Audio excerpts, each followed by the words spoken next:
Quand tu dis que tu es satisfait d'Allah, ça veut dire que de sa seigneurie, par exemple.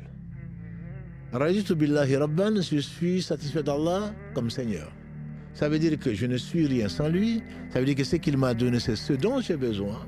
Ça veut dire que sa gestion de ce monde et de l'autre monde et de tout ce qui existe est tout simplement parfaite parce que je le connais, parce que c'est le Seigneur de toutes choses.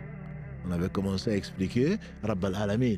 C'est pas seulement nous, c'est tout ce qui existe, c'est Allah subhanahu, en dehors d'Allah subhanahu wa ta'ala est concerné par ça et c'est lui qui gère. Parfois on se met à sourire presque sans raison, mais en réalité c'est avec une grande raison. Si le hasard existait, le ciel serait tombé sur la terre. C'est un homme qui avait été envoyé à des bédouins ou à des tribus qui devaient payer la zakat.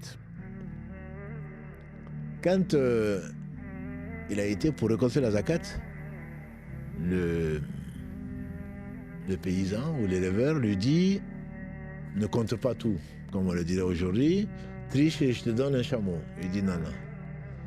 Il dit « Je te donne 2 chameaux ». Il dit « Non, non, non ». « Je te donne 10 chameaux ». Il dit « Non, non, non ». Il dit « Pourquoi ?» Il dit « Parce que Allah subhanahu wa ta'ala ordonne l'équité ». Il a dit « Alors je comprends pourquoi le ciel n'est pas tombé sur la terre ». C'est-à-dire que l'organisation, l'utilisation de toutes choses, ce qui nous entoure, comme je dis parfois, il suffit que tu changes de pourcentage de l'air pour que les gens meurent.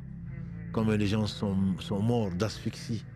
Parce que tout simplement, là, avec une petite variation du pourcentage de CO2 que tu peux trouver ou du pourcentage d'oxygène que tu peux trouver dans l'air, on n'en a même pas conscience.